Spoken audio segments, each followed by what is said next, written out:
Yeah, so once a month I do the Roya Sands of the Bridge Between Worlds book discussion, and we talk about different topics related to this book. And the reason why I have Lori Spagna here is because she is an expert on one of the themes that I write about in these books. And we're going to be talking about animals and their connection to the ascension process.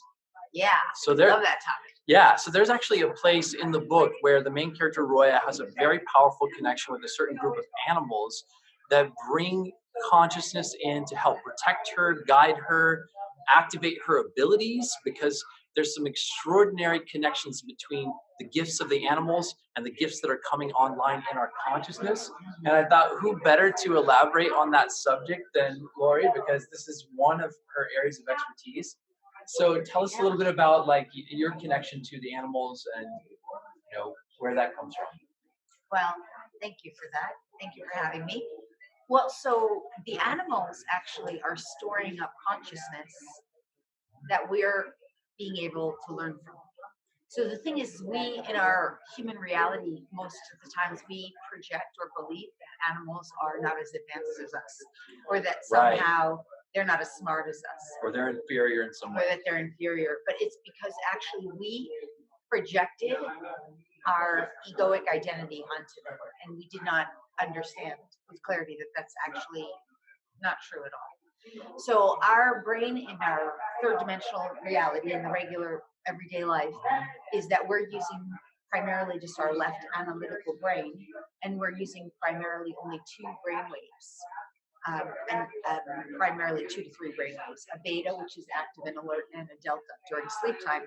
And if people meditate or get very chill, veg out, it's an alpha. Yeah. But animals actually have the ability to use 5 brain waves, which we're just learning to use. Most of the time, they're in what's called a theta brainwave state. So a theta brainwave state is a highly conscious brainwave that just knows. It just knows. So it doesn't have to analyze with the left analytical brain. It knows what it knows, and it has awareness. Yeah. So a good example of this is what we were talking about the other day. Animal has awareness. So an example of how we have awareness is like right now, whoever you are, wherever you are, you're aware there's an earth.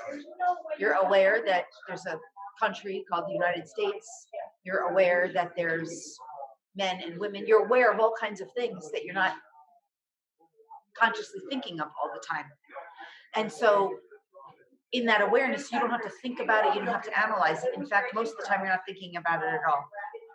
Animals always have this, and their awareness expands and exceeds way beyond what our awareness is, in the sense that they're aware of interdimensional activity, they're aware of energy, they're aware of lights, colors, sounds, frequencies, vibrations, they're aware of their humans' emotions. If they live with a human, they're aware of their humans' thoughts. They hear, sense, see, perceive them. They just don't have to think about it and analyze it. I want to say something about this because it's fascinating that you get into the brainwave states and the different realities and experiences connected with them. This is something that I was fascinated to learn about this when I was younger. And when I read about theta, I started asking my guides, show me theta. I want to know what theta is. And I started having these experiences there. I mean, I would like lay down, I'd feel this energy come in. I would suddenly find myself like waking up in another version of my own body, but it was a different reality. I mean, I was having all kinds of stuff, and I knew these were accessible to me through the theta brainwave state. My guides told me, okay, this is a theta experience. And had a whole wide range of category of experience that I knew that this is theta. Yes. Well, that's the whole thing. See, because animals don't have to figure out how to cook dinner or pay their bills, they don't have to get along with their mother-in-law. They can stay in the theta more often. They're just in that frequency range much more often. They don't typically have to work things out in the human reality that we have to. And that's on purpose for them, because they came here with a divine mission. All animals, regardless of whether they live with humans or in the wild. So they have this divine mission, and the fact that they don't have to operate in the physical reality the way we have to, that is like get a job, make money, discover your purpose, get along with your relationships and friends and all those kinds of things. it allows them to maintain that theta frequency, Right. which is a universal brainwave that has universal connection and universal intelligence. Right. Something interesting that I've noticed, and I'd love to hear your take on this, is that, we human beings that live in cities and houses and cars and technology, we live as if apart from nature and somewhat disconnected from it. And there are human beings that live immersed in nature. But what I've noticed about animals is that even animals that are pets, that are also immersed in this kind of experience of reality, they still have a kind of a telepathic connection with the animals that live purely in nature. And there's consciousness that's wavering back and forth. They are more connected to the natural world, even though they live in, like could be a house cat that doesn't even get to go outside. A house cat is connected with like panthers and tigers and stuff like that all over the world. And if you really start to tune into your animals, they will connect you and plug you into all of that because they're part of the grid. Yeah, that's absolutely true. That's exactly what the theta brainwave is too, because it's a universal brainwave that allows for telepathy. And we know this scientifically even. For example, whales who could live on one side of the ocean can communicate and sing songs and exchange songs with whales on the other side of the ocean, and they never meet. Same is true of dolphin pods. A dolphin pod, and that's the whole 100th monkey effect, by the way. That's a real true phenomenon when monkeys who are completely isolated from other monkeys on other islands start doing the same behaviors, because by the time it reached 100th monkey, it was telepathically communicated to monkeys on other islands to like this example was in washing their food. So in other words, they're exchanging information without ever actually physically meeting or interacting. And that's true. Animals do that. They're completely telepathic, and that is the theta brainwave. But you know what else is really, really worth mentioning here is the divine mission of animals, which we kind of touched on earlier. Yeah. Tell us a little more about that. So because if we understand that part of their mission here and why they don't need to be as analytical and why they don't have to like calculate and figure things out as much, is because part of their mission are huge. Overall, animals have one, two, or three missions, typically at least two.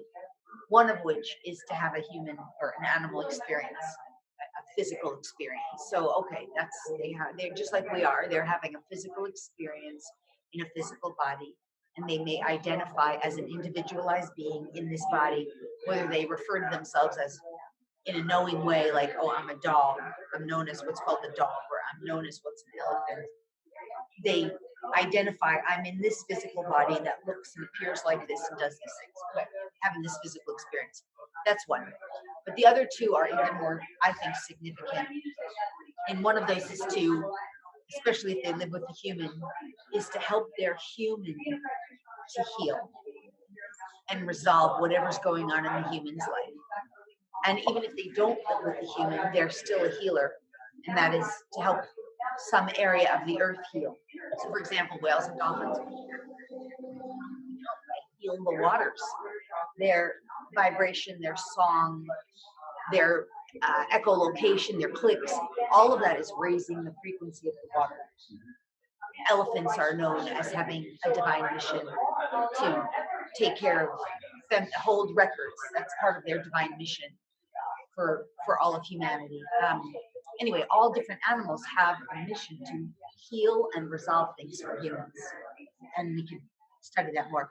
And then the third one is to teach humans.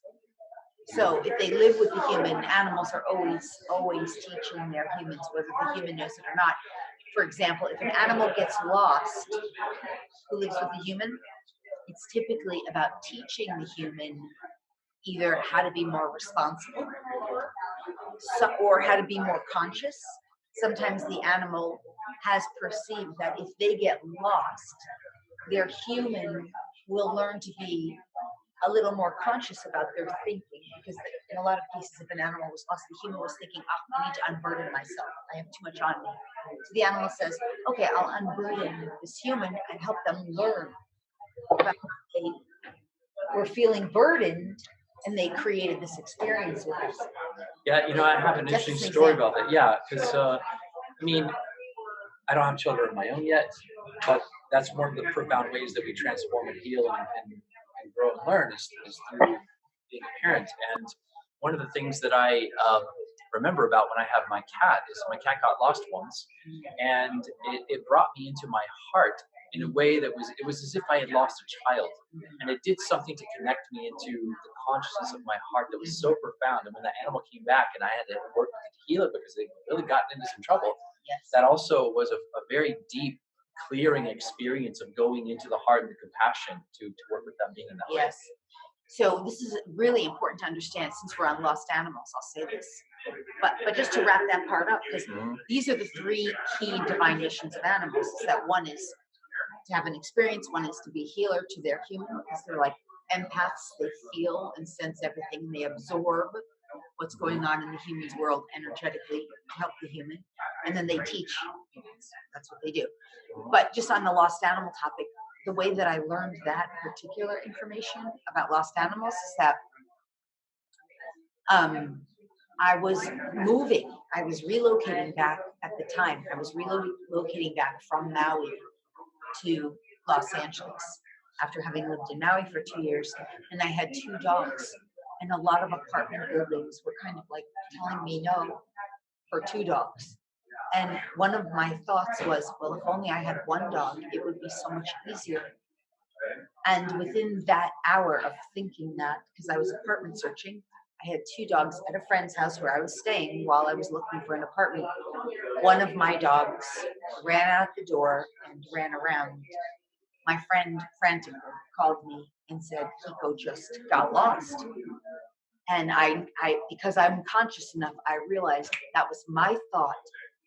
And I tuned in, and it was to teach me to be more conscious and responsible with my own thoughts.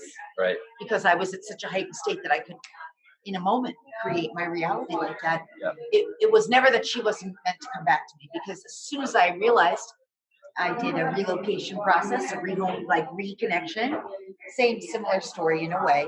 Yeah. And by the time I got home, like she was running in the door as I pulled up. But still, it's just, this is how I learned. Yeah.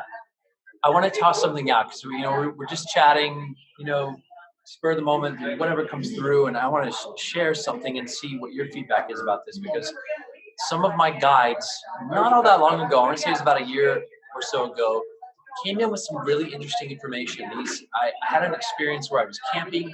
There were these owls that showed up in the tree, and I heard them communicating back and forth. 2 days later, these owl beings came in, and they were like extraterrestrial owls, like really highly evolved beings.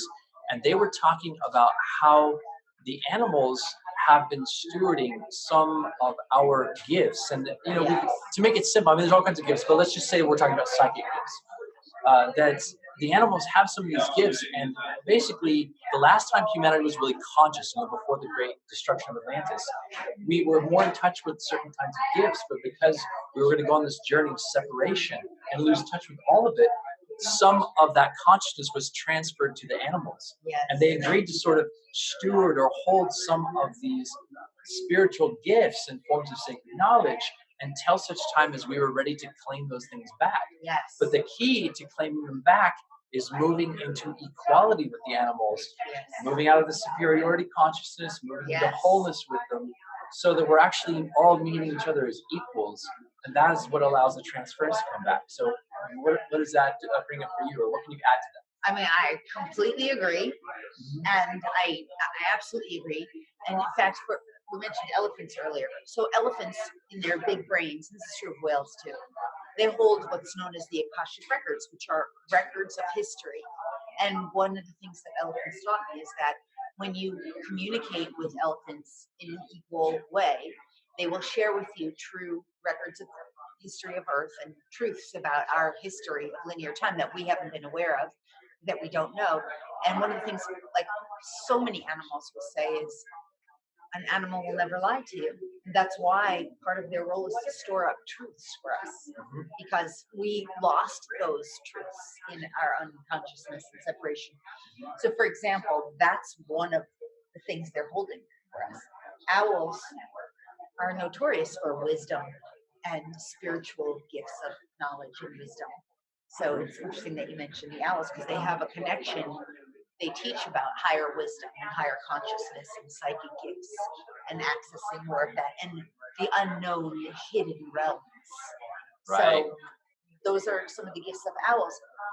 every species of animal is storing up information, energy, and consciousness, which is available to us as we learn to communicate with them telepathically and exchange energy and consciousness with them in a very conscious way, in a very equal way. And I completely agree.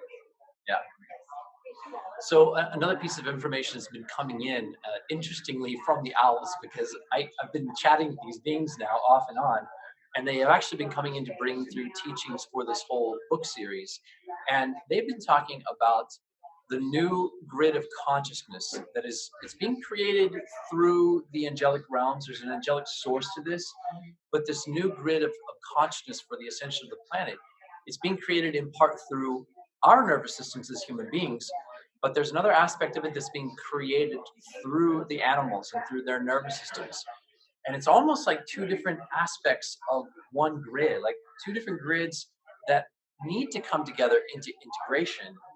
And we're starting to awaken to the need to step into the integration point to facilitate that process, that coming together.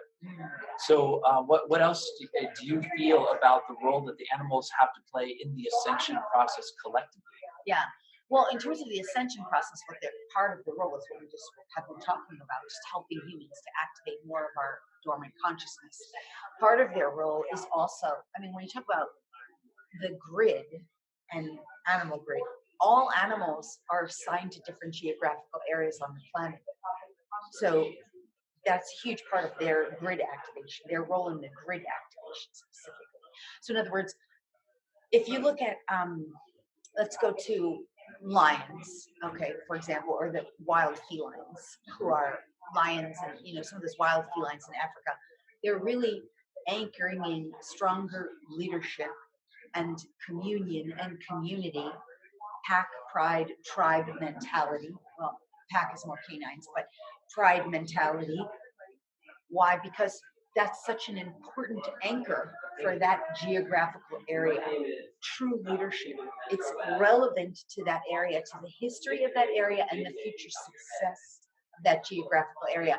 So they hold consciousness related to leadership, community, tribe, pack, which is indigenous to those areas, and at the same time, which is most required for those geographical areas' success. Does that make sense? Yeah. So every animal, in terms of a grid network, like geographical area, the reason that they live where they live is because they're holding consciousness that's relevant and significant for that geographical area of the planet. And that's part of them being part of the overall grid of Earth. Does that make sense? Yeah. It's relevant. Yes. And I think that's part of what you're saying, isn't it? That is part of it. There are different forms of consciousness in different geographic areas that also have a history in those areas. Anytime you're connecting with, I mean, you can see these animals, like the lions, for example, as wisdom keepers of the history of that continent that they're a part of. Yeah, that's exactly right. Yeah. Yeah. And I mean, that's what we were saying about the elephants. The other thing too is it's really interesting is, I mean, many of us who are connected to spiritual community and spiritual consciousness, we know how animals can act as totem messengers. But actually, if you really realize the depth of that, it's like, for example, bees. Okay, so bees are actually from off planet. Interestingly, we're talking today with one of the people at this conference where we are today about how there's bees in Venus, right? The planet Venus. They have Venusian consciousness. But bees are all about understanding matriarchal energies, divine feminine energies, and exceeding beyond limitations. Now, interestingly, bees on our planet are not limited to any one physical area. Why? Because that's a collective issue for the whole of humanity. So they're all over the planet. Isn't that interesting? That's an interesting insight. I had never heard that before. But that makes sense. So from the perspective of what we're saying is, from the perspective of an animal totem, the message of the animal totem of bee, for example, is don't give up on your dreams because the impossible is possible. But that's a planetary issue. That's not just limited to one geographical area, which is why the bees, one example of why the bees are whole planet. Whereas some animals, it's very specific geographical, related to a local area. So they have that totem message specifically related to that area. Right. It's both. I think it's also interesting how once you start to pay attention to animal signs, they start to show up in a more prominent way. You know, like they will really speak to you. And it's not just, you know, you see an animal and you look up the meaning of it. I mean, an animal can sometimes come to you to represent a meaning that you would easily be able to find on the internet, because that's how spirit wants to bring you a message. Spirit knows that you're going to go and look it up. But you also have to always look for the deeper meaning. Like, okay, what is specific about this animal for me? You know, because sometimes they're actually showing up and they're there to act as conduits and transmitters to actually transmit something to you telepathically. You know, there can be some really profound, deeper layers to the messaging and the presence of the symbolism of that animal. Yeah. Oh, absolutely. Sometimes it really is significant guidance. Sometimes it is significant kind of energy transmission. Sometimes it is downloads. I mean, it's it is true. I mean, all I can say is ditto. What you just said. Yep. Absolutely. Very cool. Well, you are going to be doing a lot more work with animals, I feel, as this ascension process keeps taking shape. I mean, there's an evolution taking place that really is uncharted, because there are new things happening all the time. I mean, I get pulled into different portals and I see things going on that are happening with the animals. You know, like the animals are pooling their energies together to activate portals in the same way that we talk about doing light work and portal activation. Well, animals are doing that too. Yeah. Well, animals are just, they're holding tons of codes and information and energy. That's what we've been saying. But one of the best things you can do, especially if you're an animal lover, especially if you have an animal, this is always from the animals. Oh, I definitely want to say this, is that two big things is, number one, what they say is to become conscious of how you're feeling and what you're emanating, because they're absorbing it and feeling it with you and for you in an effort to help you heal and also transmute it. So any dis-ease in your life will show up in your animal, and you want to become conscious of that so that you can transmute it and have a more healthy, happy, fulfilling life. That's the first thing. The other thing that's really significant for animal lovers is this is from the animals all the time, and they lovingly and jokingly, as a collective, will ask me to tell people or to ask people, who do you think are the worst animal abusers on the planet? You know? And what they say, jokingly and lovingly, is animal lovers who post and share cruelty and pain and suffering done onto animals. Interesting. In an attempt to get other people to become conscious of the cruelty. And what they say is what you're actually doing is perpetuating and adding pain and suffering to us by posting and sharing painful stories. What they do is they ask us to realize that from an energetics point of view, because what they say is that if we post pain and suffering that animals are going through and share those kinds of stories, the only ones who get affected by that are people who care. And then people in a conscious way. Everyone gets affected by it. But because someone who cares sees that and goes into their pain and sadness and grief. And what does that do? Infuses more energy of pain and sadness and grief. And they see someone who doesn't care. And so you're only actually adding pain and suffering to the storyline of animal suffering. Does that make sense? Isn't that so profound? So what would be a higher intention in relationship? Thank you for that follow-up question.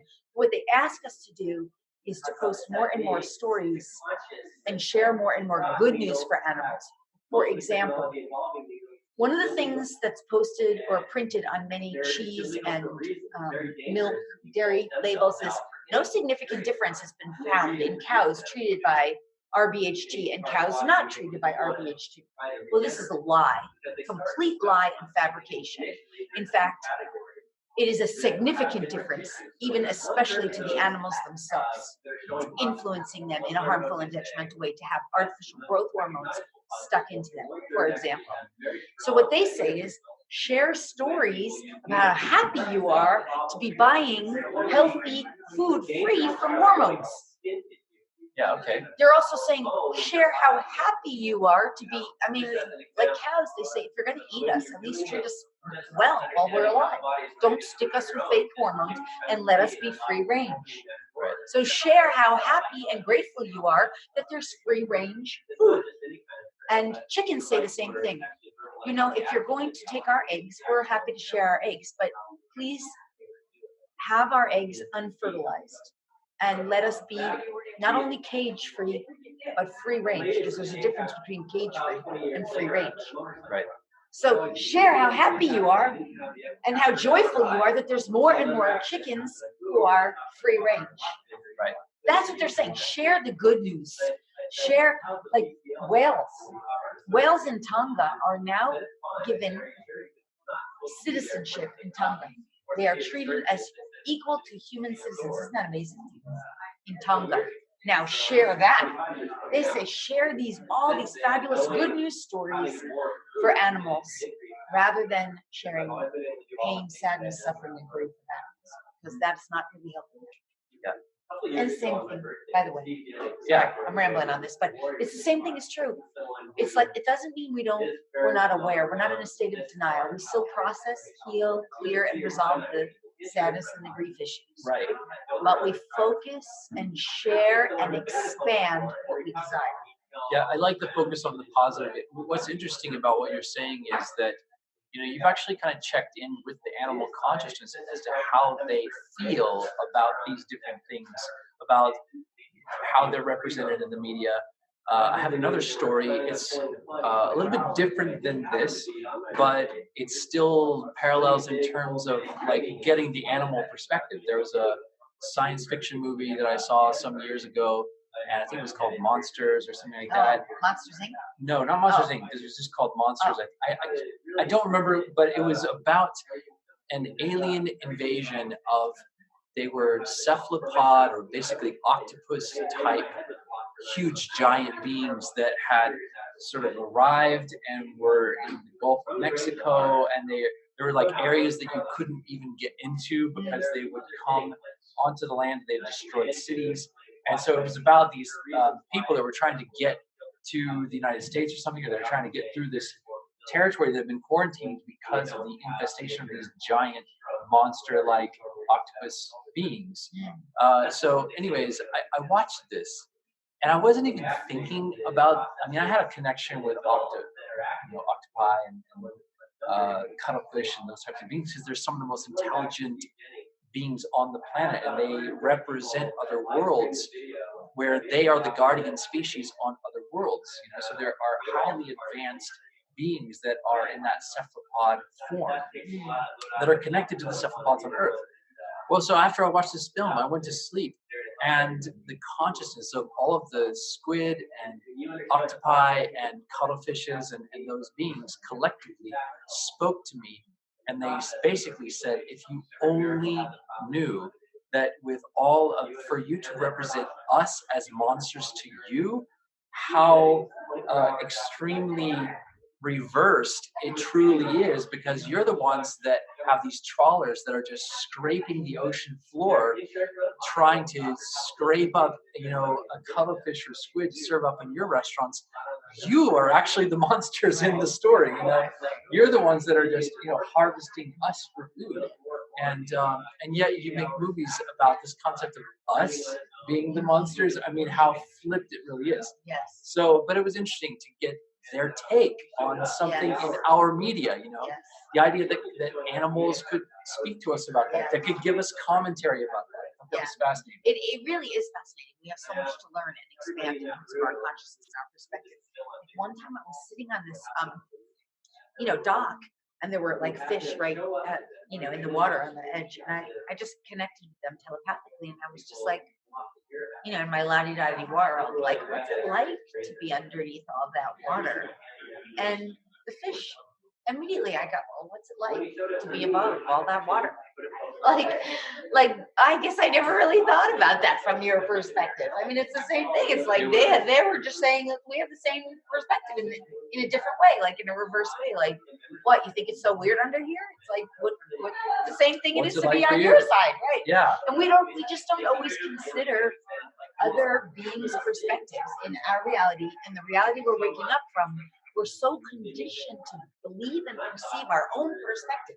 It's the only perspective there is. Yeah. And this is part of what the animals are helping us with. You're making me think of there was something really unusual that happened to me once. I hiked out into nature by myself. I was seemingly a long ways away from anyone that could even hear me. And I decided to just make some noise, to howl, to sing, to just connect with the wind. And then I felt guided over to this river. And I just started to sing to the water. And there was a trout that swam up to me and was sort of like face to face with me, listening to me as I was singing to it. And then it became a song to the fish, to the water, to the animals. And it was like through the sacred sound, it was activating a bridge of connection to the consciousness of the natural world through my connection to this specific fish that was just face to face listening to me sing. And because the rapport was there, I kept going deeper into it. Like, okay, how else can I infuse love and intention into this song that I'm singing for nature and connect with the spirit of that consciousness of the water and the fish and the animals that are coming back to me and reflecting into it, so it becomes like a shared symphony of consciousness. So it's not the only time that I've done something like that by myself in nature, but I highly, highly recommend going out into nature by yourself, using your voice to sing, to tone, to chant, to do whatever you feel called to do, to invite the spirits of nature, whether they're animals or nature spirits, and to activate that bridge of connection inside of you and your chakras into the natural world. Because it's a really, really expansive thing. And once that doorway opens, it will lead you to experience after experience after experience with animals, with plants, with nature spirits, as the gifts of the natural world are restored and transmitted back to you through that bridge. Yeah, I love that. Awesome, Sarah. Yeah, thanks for prompting that. Yeah, because I mean, really, the animals are so willing to converse and dialogue and exchange with us. The most challenging thing is our perspective of how it's supposed to happen. And if we allow ourselves to sort of be their students, that's how I learned it. I started back, I was hired to be a dog trainer by a gentleman who had worked for the government for 20 years training military service animals. And when he was done, he was starting a dog training business, and I was working with dog trainers. And what would happen was we would have to do everything on automatic pilot, while we were being videotaped. And so I got really quiet, because that's what happens when you do things on automatic pilot. Your brain stops thinking. And I would hear the animals say, listen to me and I'll teach you. You listen to me. Yep. And so if you can just practice playing, just being still and quiet and innocent and not knowing and not having it to be like an immediate, expect it the way you want it. If you just let that start to happen in a very organic way without having to even be told the 3 steps, step 1, step 2, step 3. It just organically does come about. Like the way you did with that fish. Like first it just started you doing this, and then it started you doing this, and then it started you doing like, it just evolved in its own natural organic way for you. Right. You told that story. Right. Cool. Yeah, thanks. Well, we're going to wrap up. Thank you guys for tuning in. Thank you, Lori, for coming and sharing your perspectives. My pleasure. It's a lot of fun. We're here at the Portal to Ascension conference, and many blessings to all of you who tuned in. I will be online again with another call, a little bit of a book discussion again. Trying to do it every first Sunday of every month, but stay tuned and go to royasands.com. And you can sign up to be notified of upcoming discussions. And also you can go to LoriSpagna.com to connect with Lori. She has a lot of really wonderful information on her website, not just about working with animals and animal consciousness. She has light encoded DNA activations, classes, tutorials. She's really amazing at doing clearing work to clear old programs from your DNA. And she's got a lot of great tools for that. Can I just say, if you do go to LoriSpagna.com, you can get, and you will get, a gifted class on animal communication and telepathy, plus some amazing classes and energy clearings for you and for your animal companions, all gifted at LoriSpagna.com. Awesome. Thanks for letting me say. Yeah, thanks a lot. Thanks, you guys. All right, see you guys.